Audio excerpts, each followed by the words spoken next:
Hey guys, welcome back to Shock Value. This time we're doing a deep dive into each of the shocks that we tested in our series. Today we're going to talk a little bit more about the Fox TRD Pro shocks that some of you guys might have stock on your vehicle if you have the TRD Pro model. Yep. And my name is Ian from Wheel Every Weekend. This is Braden from Overland Outfitters. And if you haven't seen the rest of the series, you should definitely check it out. It's two idiots jumping a stock Tacoma way too many times and having a good time, and we get a lot of objective data about each of these products. That's right. So, what did you think of these, Brady?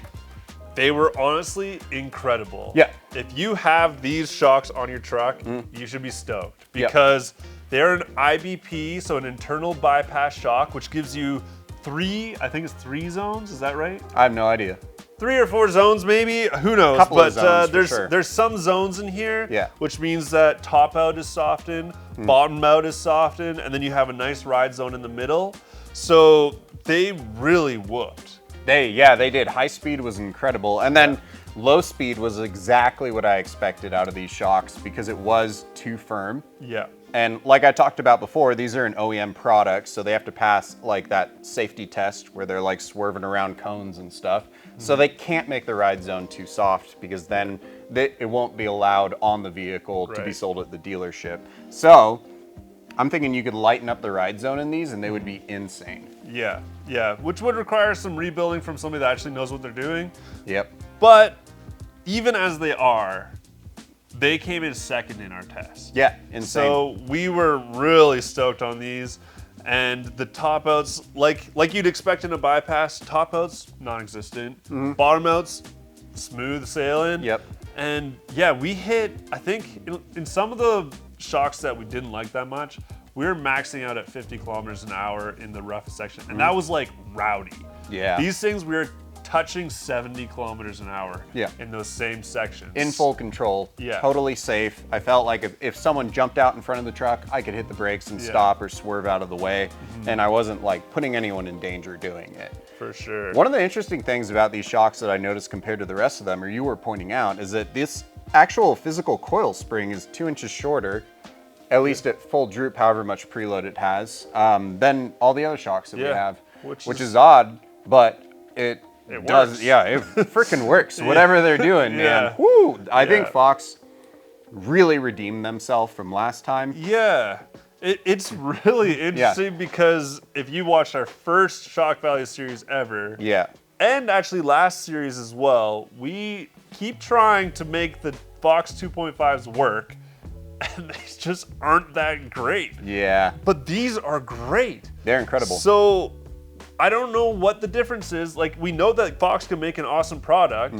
We just don't know why they're not doing it with the aftermarket stuff. Yeah, and we were hoping to test other Fox shocks during the series, but I think we just couldn't get them in time. Yeah, that's true.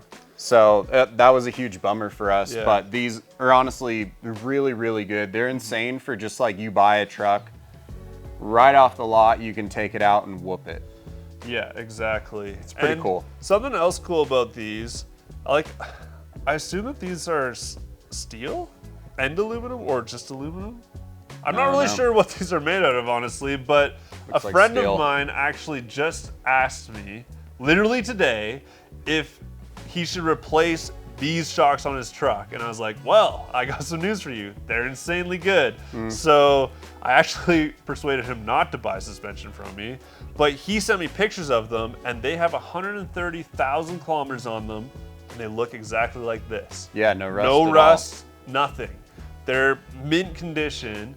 And you look at a normal Fox 2.5 and they're orange. Yeah. So we know Fox makes good stuff. I wish that they would just stick with something like this.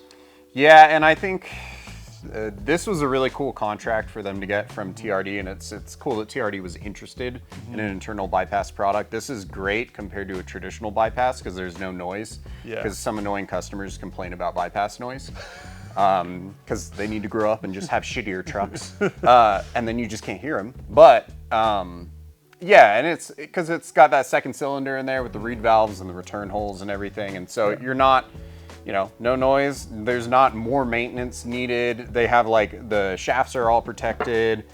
It's really cool. It's got a piggyback on this, which is much better than a remote reservoir in this application because you'd have that constriction from the hose, whereas this can flow very freely. It didn't really jack the rear end at all. No. These shocks were really great. They really impressed us. Nothing really but good things to say other than low speed where they did suffer. Yeah.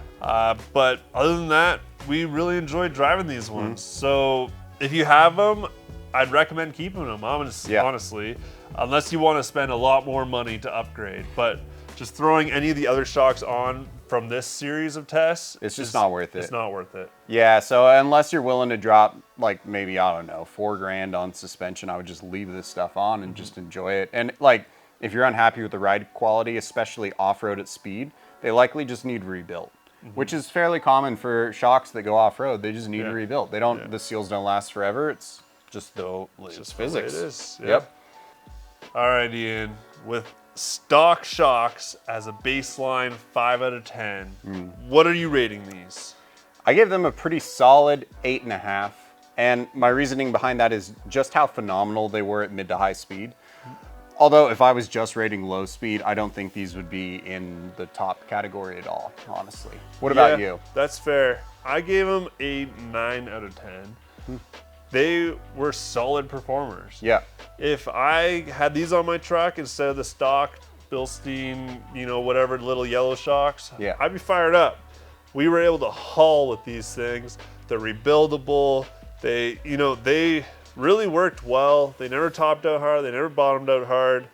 I was just really impressed. Yeah, they were really cool, honestly. It's sick to see like an internal bypass style shock that is just fitted to an OEM vehicle, because like one of the things Fox does is a lot of their stuff is from racing. So they'll do something in a race and then a couple years later it trickles down to you guys and us, which is cool to see. Yeah, and this is one of the times where it like really pays off.